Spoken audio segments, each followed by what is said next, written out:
Remember this speech? Donald Trump is here tonight. Well, that roast ended up aging like milk.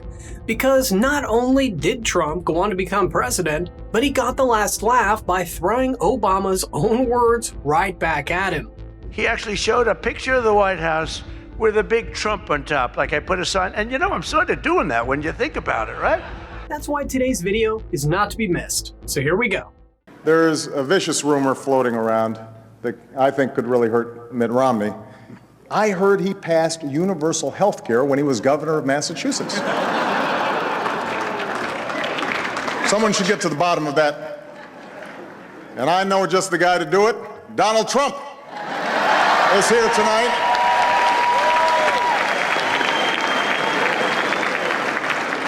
Now, I know that he's taken some flack lately, but no one is happier, no one is prouder to put this birth certificate matter to rest than the Donald.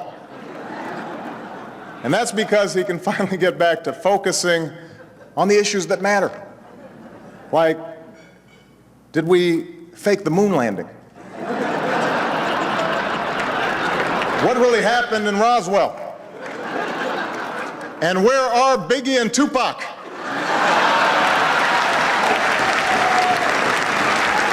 Say what you will about Mr. Trump, he certainly would bring some change to the White House. Let's see what we've got up there.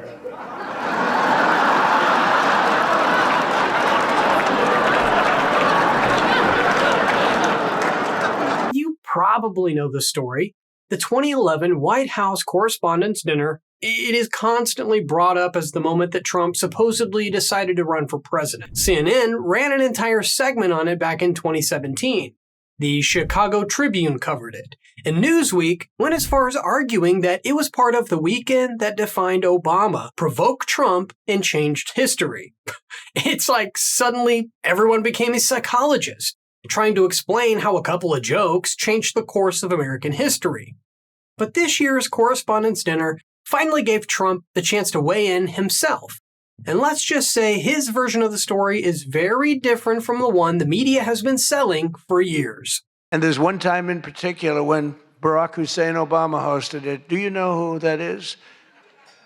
And he hit me hard, but actually he hit me with respect. I was sitting with Melania at a table, and I have watched this clip thousands of times. They keep playing it because they think that was the evening I decided to run for president. It was not. In fact, I loved the evening. I looked at my wife. I said, can you believe it? All these people, that's all they're doing is talking about me. I love this dinner. It's true. And Obama was nice. It's amazing how things work out. He actually showed a picture of the White House with a big Trump on top, like I put a sign. And I'm sort of doing that when you think about it, right? I mean, he wasn't really wrong. But no, he was respectful. He was good, but it had nothing to do. It had nothing to do. I just decided that I wanted to make America great again. This had nothing to do with that dinner. I've gotten so many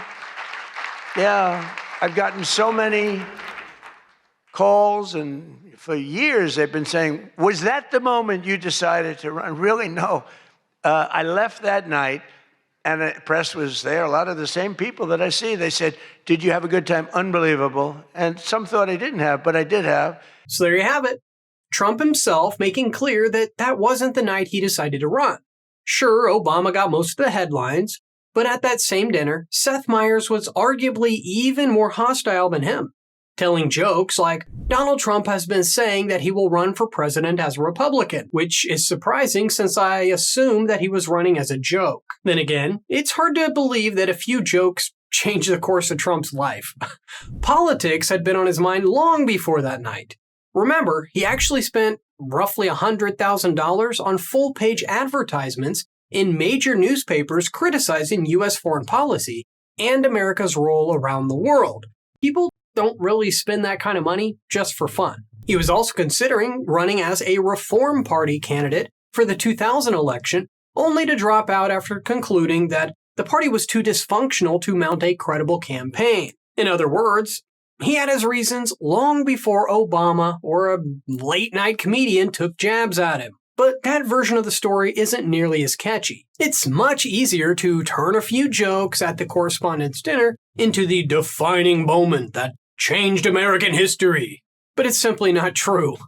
Let me know in the comments your thoughts on the story. Don't forget to like and subscribe. And remember, you heard it here at the Dais.